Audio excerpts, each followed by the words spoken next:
नमस्कार। Professor S Narayan Raju YouTube channel में आप सबका मैं स्वागत करता हूँ।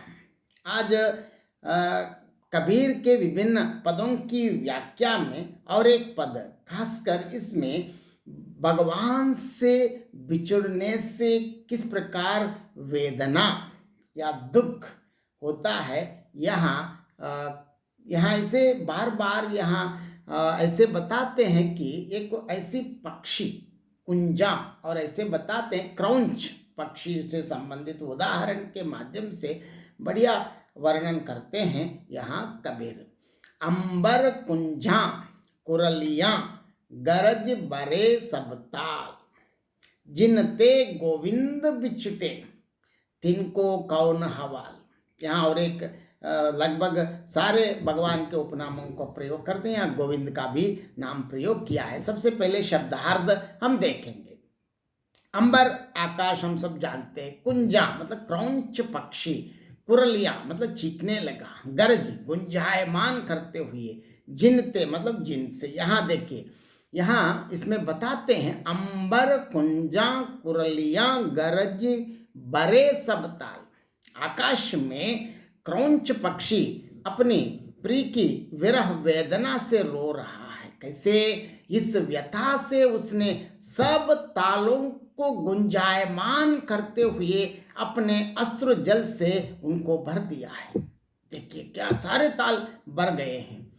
और आगे देखिए, सिर्फ कैसे, जब केवल एक रात्रि के वियोग से ही एक पक्षी की यह अवस्था हो जाती है ना।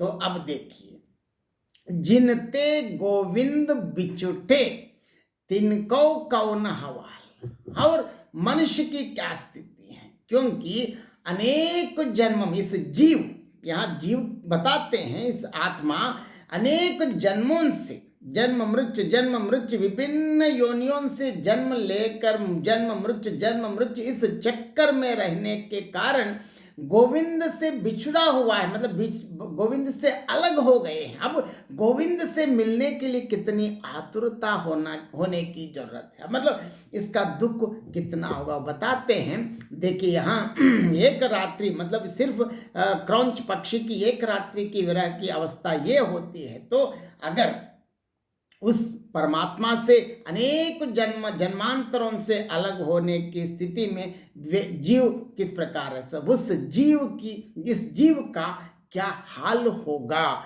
जो अनेक जन्मों से प्रभु श्रीमन नारायण परमात्मा या परम तत्व और पर ब्रह्मा ज्ञान ब्रह्मा निर्गुण निराकार पर ब्रह्मा से जन्मांतरों से बिछड़ा हुआ है। इसकी क्या स्थिति होगी। यहाँ सबसे पहले मैं यहाँ क्रौंच पक्षी को हिंदी में कुंजा कुर्री भी कहते हैं। विरह वेदना के आधिक्य की व्यंजना अथवा विलाप के लिए इनका क्रंदन साहित्य में कवि रूढ़ी जैसे बन गया है। तुलसी ने सीता के विलाप की मर्म वेदना को व्यक्त करने के लिए भी क्या किया, क्रौंच को ही उपमान के रूप में प्रस्तुत किया है।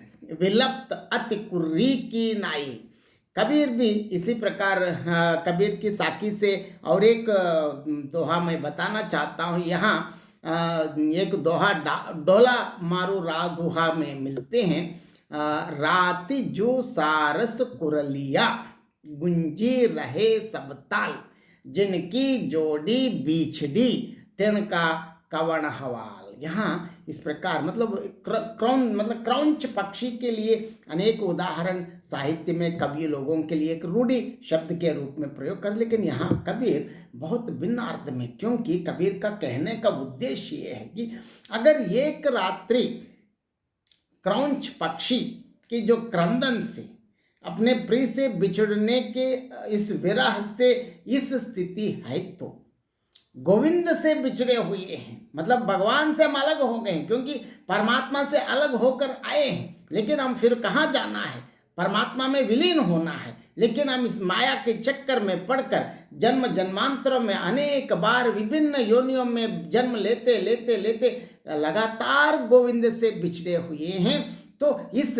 जीव की क्या अवस्था होगी। मतलब इसका मतलब क्या है, सच्चे साधक की क्या स्थिति होगी, और कितने साधन करने की आवश्यकता है। यहाँ साधन के बल पर कबीर और एक बार बल दिया है, और हमेशा की तरह वो एक पहले में जो विषय बताते हैं तो दूसरे में बहुत सरल उदाहरण के माध्यम से कहने की जो कबीर की जो शैली है, और इसके लिए और एक पद कि हम बहुत ये उदाहरण के रूप में हम बता सकते हैं। बहुत बहुत धन्यवाद।